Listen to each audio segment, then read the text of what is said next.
आप ऐसे करें ना, यहाँ को देवबंदी बैठा तो जरा कान खड़े करे, तवज्जो से मेरी बात सुने। मैं गाड़ नहीं कटने लगा, मेरा एक मिजाज है, मैं तो मुखातिब कर सकना, एज ए स्कॉलर मैं कर सकता हूँ भाई, मैं तबसरा भी कर सकता हूँ। ये रोया पिटिया ना करो, गल सुनो मेरी। आप ऐसे करें, अशरफ थानवी की एक किताब है जिसका नाम नशर तीब है, अभी अगर किसी के पास है आधा घंटा मेरा बाकी होने लया, मैं तेरू खोल के ना बखावा तो गल हुई। उसके मुकदमे में उन्हें किताब लिखी है आका करीम अलैहिस्सलाम के मिलाद पर, और मुख्तसर साथ सीरत लिखी है, और मुकदमे में लिखता है कि मैं दसा मैं किताब क्यों लिखी है, मैं क्या 10 फिर क्यों लिखी है। समझ आ रही है मेरी बात की मैं क्या कह रहा हूं? हाँ, अगर किसी के पास नशर तीब हो, अभी ले आए, मैं आपको खोल के बता देता हूं। हूं इस तो बड़ी गल तो नहीं मैं कर सकता। हाँ, वर्का ना भी चौपाटा होवे, बोलो तो सही ना यार। हाँ, सियालकोट वाले अल्लामा ज़ियाउल्लाह कादरी साहब रहमतुल्लाह अलैह की जगह ते गए, वो किताब कोई नहीं सी, भाभी कहना मेरे को है, आपने फरमा लिया ले आंदा विचों वर्का पाड़िया सी, आपने थले आपने फरमाया है तो पहलो ही पार्टी है। उची बोल सकते हो तुसी जिन्ने बैठे हो, और मैं ऐदा दे तुसी हो, खुदा दा खौफ करया करो। अगर किताब सही हो तो मैं मुकदमा इधर देखिया जे, पता क्या लिखता है, कहता मैं किताब क्यों लिखी, मैं कहा 10 भाई क्यों लिखी, कहता जी साडे इलाके दे विच ना ताउन फैल गया ते बंदे मरन 8-8 10-10 ते 20-20 ते जनाजे उठन ते हाल पै गई, जिद्दां करोना दी पै गई सी, ते ना बंदे इकट्ठे होण देण ते जे तो जनाब अली लला पै गई। कहना मैं भी लोक के अंदर वड़ गया भी वारा हुण मेरा भी आया, बचां ते बचां किवें। कहता ज़हन च ख्याल आया भी बुजुर्ग फरमाउंदे ने जिथे मिलाद हो जाए ना 1 साल वास्ते बीमारियां दौड़ जांदियां, जेले गल घुट हुंदा ना उसले सीधे राह ते आउंदे जे, अगे पिछे सारी हयाती कहंदे तवीज़ हराम है, दम कराना हराम है, फलाना हराम है, बड़े बड़े। ते जदों ब्याह हो जाए न्याणा जम पवे, हुण न्याणा राती डरदा है भी जिद्दां दा अब्बा है उहने नाल डरना ही, होर की करना है, ते उठ के दौड़ पैंदे ने पीर जी शाह जी दम करो, मुंडा डरदा है। मैं क्या लोकां वारी दम हराम सी, अपनी ने डांग दित्ती ते हुण जा दे भला सुनिया। मैं बड़िया बड़िया वेख्या जे अपनी बुढ़ी घर छड़ दे जे, और आप गड्डी जालियां ला के बैठना, मैनू को वेखना लै क्या तेरे प्यो नू भी जानने तू किथे भुला फिरना, इस वास्ते नेर ओना करो जिन्ना पचा सकते हो। सादा जिहियां गल्लां ने यार, इहदे लड़न वाली गल ही कोई नहीं जनाब, इन्ना नेर ना करया करो। कुल बिरब्बिन नास कुल बिरब्बिल फलक, सारे भरा बैठे हो, मेरे जान तो बाद हुणे कुरान चुको, इहदी तफसीर पढ़ लो, ये ते आईयां ही दम बन के सन। हाँ, इत्थे दम हराम है, ते मैं क्या हुण इहदी तफसीर किधर करांगे दस।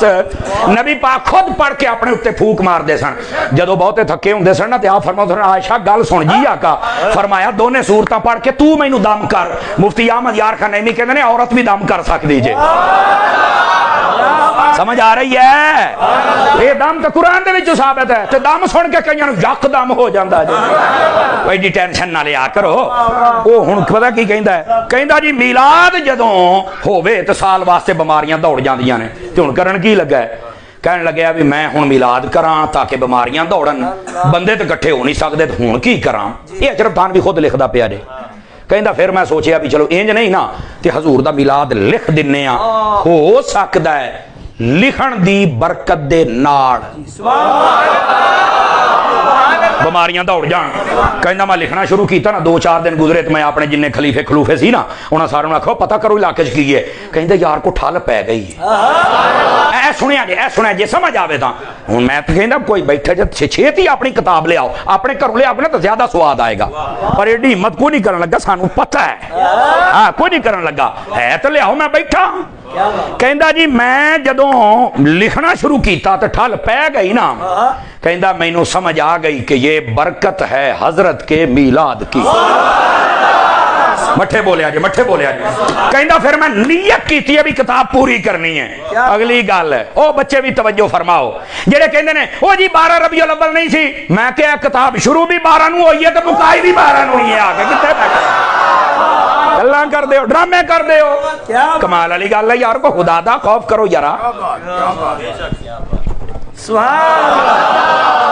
अल्लाह के बंदों को गल समझो भी सही ना। तो ये देवबंदियों का बहुत बड़ा मौलवी है और वो कहता है कि मैं किताब लिखी और इसकी बरकत लिखने की बरकत से बीमारियां दौड़ गई। मैं कहा सरकार कोई लड़ाई कोई नहीं, सिर्फ एक गल दस छड़ो भी जे मिलाद लिखण दे नाल बीमारियां दौड़दियां ने ते जदों मिलाद कोई स्पीकर च बयान करे तो फिर बीमारियां पैंदियां क्यों जे?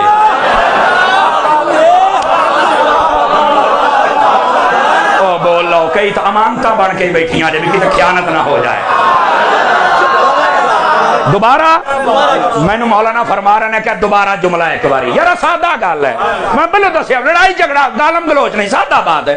और यार मिलाद लिखण दे नाल जे बीमारियां दौड़ जांदियां ने ते जे कोई स्पीकर च बयान करे ते फिर बीमारी पैंदी क्यों है?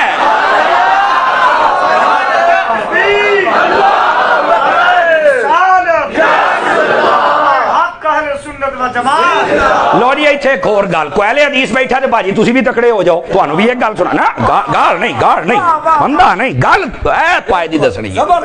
लो जी तुहाडी किताब है ओदा नाम है शमामतुल अंबरिया लिखण वाले बंदा नाम है नवाब सदीक हसन भोपाली ओदे विच ओने गल ना लिखी होवे लो जी समड़ियाल वाले सुनदे बैठे जो चोर दी सजा मेरी पता की लिखदा जे इधर सुनिया जे मैं हुण लफ्ज पढ़ने ने जरा तवज्जो करना है अपनी जिम्मेदारी ते बोलना जे मेरी जिम्मेदारी ते नहीं।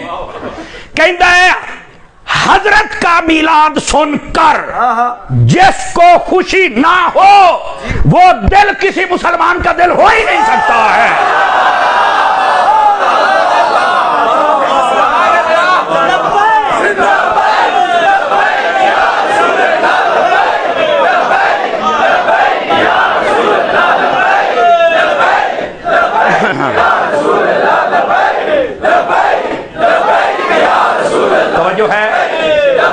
तवज्जो है सारे भरावां दी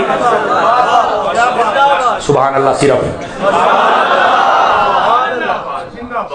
बिल्कुल लड़ाई झगड़ा नहीं यार आ जरा हवाला दिता ना जरा चल के पढ़ना यार अल्लाह दे बंदे की पे कर दियो तुसी की कर दे की पे हो कौम नू की दसी जांदे हो लिखिया की पिया ते सुनाई की जांदे हो ना दो नंबरियां ना करो।